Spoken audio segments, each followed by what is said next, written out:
আসা স্মৃতি আমার বেদনা জাগা। আমার যখনই মন খারাপ লাগতো বা মন ভালো লাগতো বা যে কোনো সময় আমার ঘরের কাজ ভোর 3টের সময় উঠে আমি আর আমার হাজবেন্ড চলে আসলাম সকালের শুভেচ্ছা নিয়ে। সকলে কেমন আছো?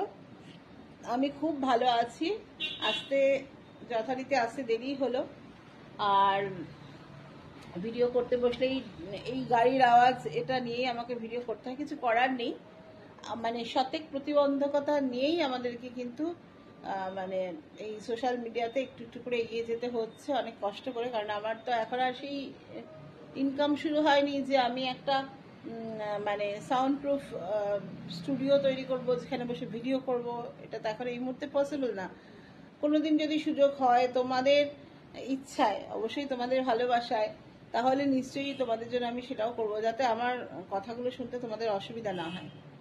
তো যাই হোক, যেটা কথা হচ্ছে, গতকাল রাতে আমি একটা স্টোরি দিয়েছিলাম, মানে স্টোরিতে একটা ভিডিও দিয়েছিলাম একটা গানের সাথে দিয়েছিলাম, ফেলে আসা স্মৃতি আমার। এই গানটা ভীষণ সুন্দর, লতা মঙ্গেশকর একটা ভীষণ সুন্দর গান, যে গানটা নিয়ে আমি স্টোরিটা দিয়েছিলাম। তাই তো করে একজন আমাকে লিখেছেন যে, মানে স্টোরিতে ভিডিওটা দেখে লিখেছেন যে কি হয়েছে, এত মন খারাপ কেন, কিছু ঘটেছে নাকি? কি ঘটবে, ওরকম কিচ্ছু না। প্লিজ একটা রিকোয়েস্ট, এইভাবে না রিলেট করার কেউ চেষ্টা করবেন না। না, কিচ্ছু ঘটেনি। অ্যাকচুয়ালি আমরা হ্যাঁ, ঘটেছে তো একটা, অবশ্যই মন খারাপ তো ছিলই, সেটা তো আমি লিখেইছি। সেই মন খারাপটা কীরকম মন খারাপ? আকাশের জন্য মন খারাপ, পাখিদের জন্য মন খারাপ, বৃষ্টির জন্য মন খারাপ। ভিডিওতে দেখা গেছে যে আমি ছাতের অংশ, মানে ছাতের গিয়ে ভিডিওর কিছু অংশ, পাখি, এই সমস্ত, আকাশ, গাছপালা। অ্যাকচুয়ালি আমরা যেই ফ্ল্যাটটায় থাকতাম, একদম টপ ফ্লোরে আমি থাকতাম, এবং আমার 3টে রুমের বড় বড় জানলা, ব্যালকনি, এত পাখি আসতো, এত সুন্দর। আমি তো সবসময় ছাদে গিয়ে, যারা 1 বছর আগে আমার ভিডিওগুলো দেখতেন তারা জানেন, আমি সবসময় ছাদে গিয়ে ভিডিও বানাতাম। এত সুন্দর নেচারকে আমি ক্যাপচার করতাম। আর সবসময় আমি ভিডিও ছাড়াও আমি ভীষণ প্রকৃতির সাথে মিশে থাকতে ভালোবাসি, আর ওখানে গিয়ে আমি সেটা একদম মানে প্রাণ ভরে পেয়েছিলাম। সব সময়ই আমি প্রকৃতিকে কানেক্ট করতাম, ইউনিভার্সে কানেক্ট করতে পারতাম ওখান থেকে। তো ওখান থেকে চলে আসার পরে আমি একদম রাস্তার ধারে এই সাউন্ড, ন্যাচারালি মনটা খারাপ হয়ে যায়।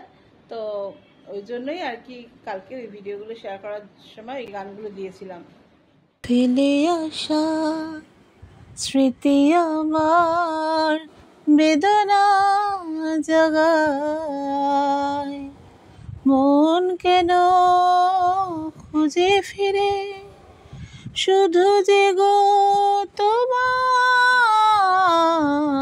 ফেলে আসা স্মৃতি আমার। বন্ধুরা, দেখছো এই যে গোটা আকাশ, এই সম্পূর্ণ আকাশটা আমার ছিল। আমার যখনই মন খারাপ লাগতো বা মন ভালো লাগতো বা যে কোনো সময় আমার ঘরের কাজ হয়ে গেলে, বাইরে যদি অন্য কোনো কাজ না থাকতো, আমি বেশিরভাগ টাইমটা ছাদে কাটাতাম। আর আমি যদি বা ঘরেও থাকতাম, আমার বড় বড় জানলা দিয়ে, ব্যালকনি দিয়ে পুরো আকাশটা আমি পেতাম। সেই সাথে কত পাখির যে আনাগোনা ছিল, আমার জানলায় এসে বসতো, ব্যালকনিতে এসে বসতো, ওদেরকে খাবার দিতাম, জল দিতাম। যারা 1 বছর আগে আমার ভিডিওগুলো দেখেছেন তারা জানেন, আমি সেগুলো নিয়ে ভিডিও করতাম। ভিডিও ছাড়াও প্রচুর স্মৃতি ওদের সাথে আমার। বৃষ্টি হলে আকাশটা এত সুন্দর দেখতে লাগতো জানলা দিয়ে। তারপর আমার ছাদে গিয়ে, মানে বৃষ্টি ভিজে অনেক ভিডিও করেছি। এমনি আমরা বৃষ্টি হলেই মা মেয়েতে ছাদে গিয়ে র্যান্ডাম ভিজতাম, খুব আনন্দ করতাম।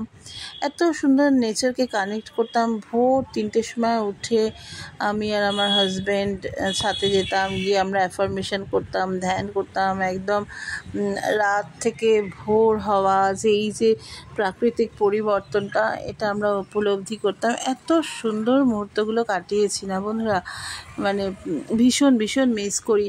মানে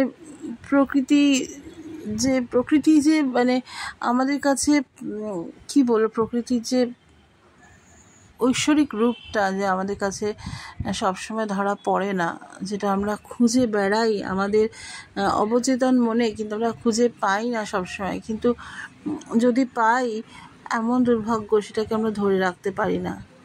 সত্যি বিশ্বাস করো, আমার মনে হতো আমি ঈশ্বরের কাছাকাছি আছি। এত ভালো লাগতো সবসময়। দুঃখ সেভাবে ছুঁতে পারতো না, সবটাই যাই ঘটতো না কেন, তারপরেও যেন মনে একরাশ আনন্দ থাকতো। আনন্দে আমি সবসময়ই থাকি, সবসময় খুশি থাকি আমি।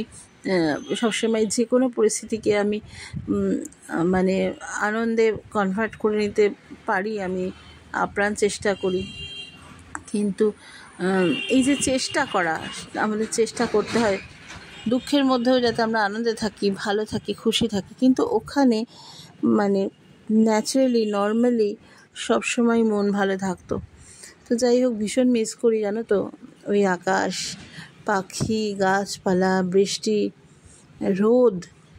রোদের ঝলমলানি। মানে এই গ্রীষ্মের সময় টপ ফ্লোরে আমাদের অনেক গরম লাগতো, কিন্তু তাও যেন একটা আলাদা ভালো লাগা ছিল। জানি না, আমি এটা বোঝাতে পারবো না তোমাদের, হয়তো মনের ভেতরের এই যে ফিলিংসটা, এই যে আমি কতটা এদেরকে মিস করি, আমি হয়তো বলে বোঝাতে পারবো না।